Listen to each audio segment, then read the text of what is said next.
இந்தியாவில் தேர்தல் நேரத்தில் அரசியல் கட்சிகள் எப்படி நடக்க வேண்டும் தெரியுமா? யார் வேண்டுமானாலும் பிரச்சாரம் செய்யலாம் என்று நினைத்தால் அது தவறு.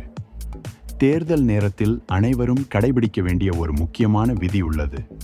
அதுதான் மாதிரி நடத்தை விதிகள், மாடல் கோட் ஆஃப் கண்டக்ட். வணக்கம் நண்பர்களே, நீங்கள் பார்த்து கொண்டிருப்பது VR TNPSC அகாடமி. TNPSC மற்றும் அனைத்து போட்டித் தேர்வுகளுக்கும் தேவையான முக்கியமான நடப்பு நிகழ்வுகளை எளிமையாகவும் தெளிவாகவும் கற்றுக் கொடுக்கும் உங்கள் நம்பகமான சேனல். இன்றைய வீடியோவில் நாம் பார்க்க போவது மாதிரி நடத்தை விதிகள் பற்றி முழுமையான விளக்கம். அஸ்ஸாம், கேரளா, தமிழ்நாடு, மேற்கு வங்கம் மற்றும் புதுச்சேரி ஆகிய பகுதிகளில் 2026 ஆண்டிற்கான பொதுத் தேர்தல்கள் மற்றும் சில மாநிலங்களில் நடைபெறும் இடைத்தேர்தல்கள் அறிவிக்கப்பட்டதைத் தொடர்ந்து இந்திய தேர்தல் ஆணையம் மாதிரி நடத்தை விதிகளை அமல்படுத்தியுள்ளது.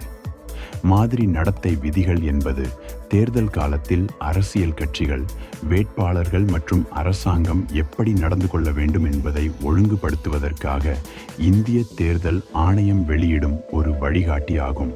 இதன் முக்கிய நோக்கம் தேர்தல் செயல்முறையின் தூய்மையை பாதுகாப்பது, பிரச்சாரத்தின் போது அமைதி மற்றும் ஒழுங்கை உறுதி செய்வது, மேலும் ஆளும் கட்சி அரசு வளங்களை பயன்படுத்தி அநியாயமான ஆதாயம் பெறுவதை தடுப்பதாகும். முக்கியமாக நினைவில் கொள்ள வேண்டியது, மாதிரி நடத்தை விதிகள் ஒரு சட்டமல்ல, இது ஒரு தார்மீக நெறிமுறையாகும்.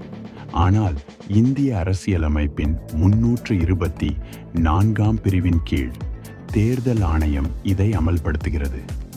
இந்த விதிகள் தேர்தல் அட்டவணை அறிவிக்கப்பட்ட தருணத்தில் அமலுக்கு வந்து தேர்தல் முடிவுகள் அறிவிக்கப்படும் வரை நடைமுறையில் இருக்கும். இந்த கருத்து முதலில் 1960 ஆண்டு கேரள சட்டமன்ற தேர்தலின் போது அரசியல் கட்சிகளுக்கிடையே உருவானது. பின்னர் 1991 ஆண்டில் முன்னாள் தலைமை தேர்தல் ஆணையர் DN சேஷன் அவர்களின் தலைமையில் இது கடுமையாக அமல்படுத்தப்பட்டு முக்கியமான கட்டுப்பாட்டு கருவியாக மாற்றப்பட்டது. இந்த விதிகளின் கீழ் சமூகத்தில் பதற்றம் ஏற்படுத்தும் வகையில் சாதி மற்றும் மத உணர்வுகளை தூண்டுவது தடை செய்யப்பட்டுள்ளது. மேலும் அரசியல் கூட்டங்கள் நடைபெறும் இடம் மற்றும் நேரம் குறித்து காவல்துறைக்கு முன்கூட்டியே தகவல் அளிக்க வேண்டும். வாக்குச்சாவடிகளுக்குள் அனுமதி இல்லாத நபர்கள் செல்ல முடியாது. வாக்குச்சாவடியிலிருந்து 100 மீட்டர் தூரத்திற்குள் பிரச்சாரம் செய்ய அனுமதி இல்லை. மேலும் அங்கு மது அல்லது உணவு வழங்குவதும் கடுமையாக தடை செய்யப்பட்டுள்ளது.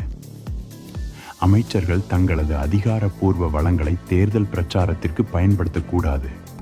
அரசாங்க வாகனங்கள், பணியாளர்கள் அல்லது இயந்திரங்களை தேர்தல் நோக்கங்களுக்காக பயன்படுத்துவது தடை செய்யப்பட்டுள்ளது.